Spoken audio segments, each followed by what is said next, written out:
Yes, so my people, welcome back to Gospel News, where we keep you updated on as we take the go. In case you have not followed us on our social media platforms, please, what are you waiting for? Please do that. And don't forget to give a thumbs up and share this video, make it go viral as we proceed to bring you updates back to back.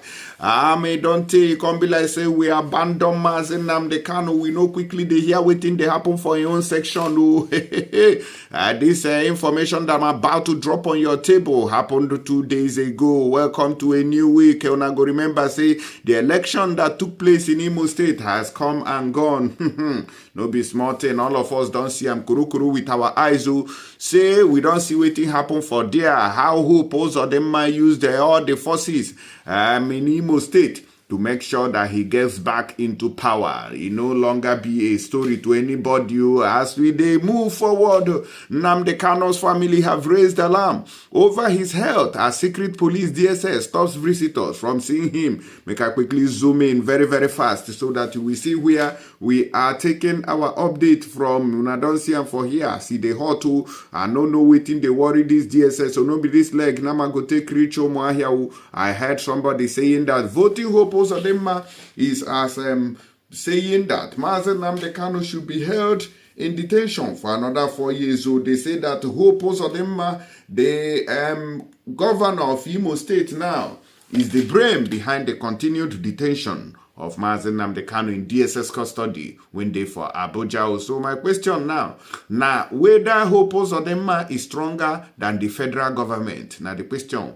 when I know if he answer be that to Mona, let us know which one are the reason follow that matter. Where Hope Uzodinma on several occasions has been accused of being behind Mazi Nnamdi Kanu's continued incarceration. So I don't the question say, because I don't understand. He even was called up on Channels Television to come and explain that accusation, but they don't talk, tire without evidence. You go explain, tire, no evidence. Hope Uzodinma wow. But we are hoping that on the next adjourned date, which is on the either 15th of December next month, that Mazi Nnamdi Kanu will be released from detention, because they say that after the Imo State election that he might be regaining freedom. But nobody knows what is actually happening now.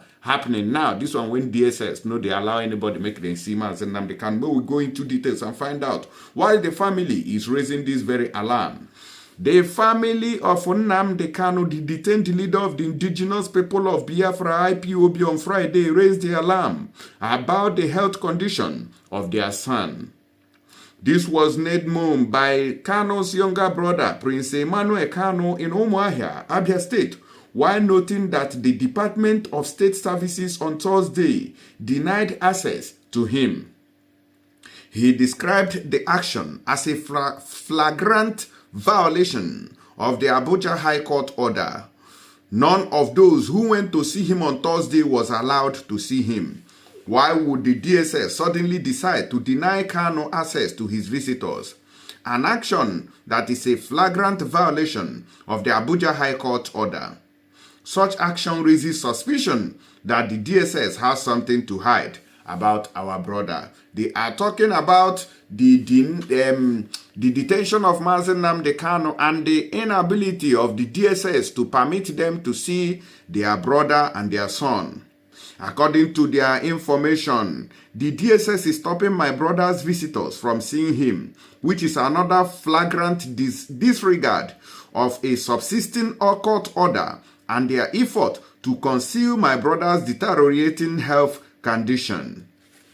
For me, the DSS has become a private security company where the authority manages it as his personal family business. I am yet to know why my brother is still currently in detention against court orders. The Abuja High Court had ordered the service to allow Kanu unfettered access to his family and lawyers twice a week. But this time around, the DSS did not allow any member of the family or even his lawyers to visit him. This happened this past Thursday here, before this election that took place on Saturday, where they said that Hope Uzodinma rigidly rigged everything, including the riggers were even rigged. Hell, not be juju be that. Anyways, our brother here, what they call Dino Melaye, don't cry, come out to say waiting they do for Imo State, do for Kogi State, and them what be the name of Bayelsa State is unacceptable by APC. Say APC don't revitalize everybody. Upon all the promises when Dino Melaye say he go build hotels on water, so how warrior canal, warrior canelu aja. Let us quickly hear him lament. Oh yeah, tell us, sir. Start by condemning in its totality the conduct of the elections yesterday and outrightly call for the total cancellation of the election because that was not an election. It is shameful that the unhealthy INEC refused to realize, ameliorate, or palliate the problems they created in the last presidential and governorship elections. Yesterday, in 5 local governments of the Central Senatorial District in Kogi State, there was no election in any. Surprisingly, accreditation was done manually. The beavers was not used. Prepared result sheets manifested even before accreditation took place. The evidence is all over the media. So INEC, as a matter of urgency, must cancel the election. Many areas where I won, after counting, my agents were told that there are no available result sheets to enter the results. And we have evidence to back up this assertion. As I speak to you, it is shameful that this is what our democracy have descended to. INEC have manifested more than ever before that they cannot be trusted, they are biased, they are compromised, and they cannot be a neutral umpire. INEC officials, youth corps members were caught yesterday with prepared result sheets even before the commencement of the processes leading to the election. A youth corps member was caught yesterday with 1 million naira in his bag. Complete 1 million naira with a prepared results already. There was deliberate suppression of my votes in Lokoja and Kogi local government. This was deliberately done by Ayabelo and the APC to make sure that even in their orchestrated arrangements, I don't come second. Because they do believe that there will be a second ballot. And they believe that if there's a second ballot, I have tremendous influence and support in the central, and I can build an inroad in the east.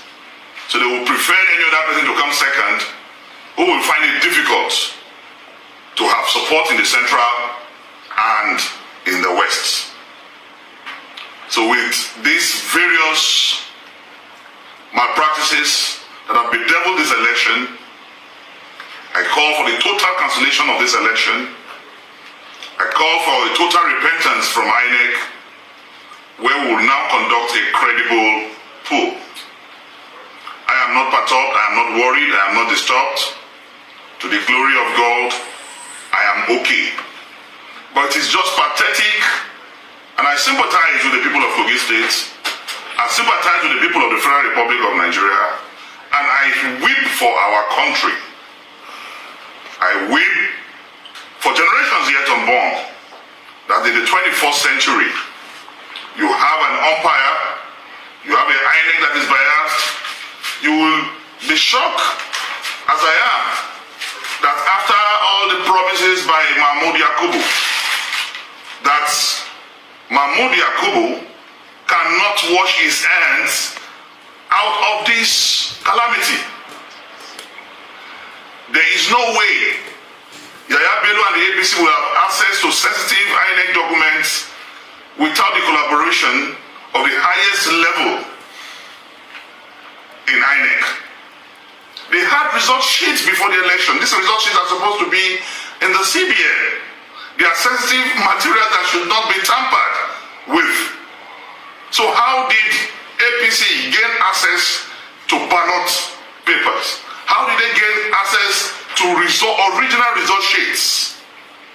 It shows that we have no INEC, we have no umpire, we only have an institution that is aiding fraud, that is aiding corruption, and that is aiding rigging. And this particular rigging I have never seen in my life. Okay. I have seen digital rigging, I have seen snatching of ballot papers, I have seen writing of results, but this particular system of rigging in Kogi State election yesterday is legendary. It is scientific, it is well planned, well orchestrated, but poorly implemented. The implementation is myopic, is porous, is parochial, it displays intellectual stagnancy because their lie expired before even it was pronounced. I call on the security agencies who apparently did very well yesterday. I applaud the security agencies for maintaining peace, though the strategy of APC in Kogi election was not violent, because they found out that that may not aid their intended corruption. But I want to state unequivocally that the battle to salvage the people of Kogi State, to me, is a battle of no retreat, no surrender. And we have not heard the end of this yet, because I will fight this with the last blood in my vein. We will fight it to the latter.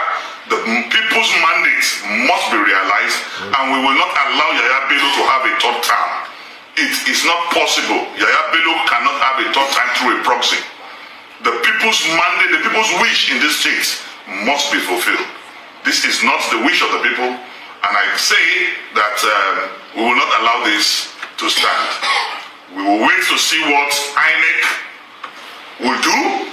We will wait to see what INEC and what the reaction of INEC will be. But if they do not carry out ameliorations, we as citizens of this country, within the confines of the law, we will prove that power truly belongs to the people. This is not the end of it. I thank you, Kogites. I thank you, those who came out to vote for me yesterday, but I will try to defend your votes. We will make sure that this satanic manifestation is not allowed to stand. As my situation room just released, you will see that in 3 local governments, there was overvoting of 174,000. In 3 local governments, overvoting of 174,000 in 3 local governments. You find out that from INEC portal, this is the accreditation, this is the number. But going to the result sheets, there is overvoting. And in 3 local governments, we computed overvoting in the central of 174,000 in 3 local governments. This is wicked, this is nefarious, this is barbaric, and it's unacceptable.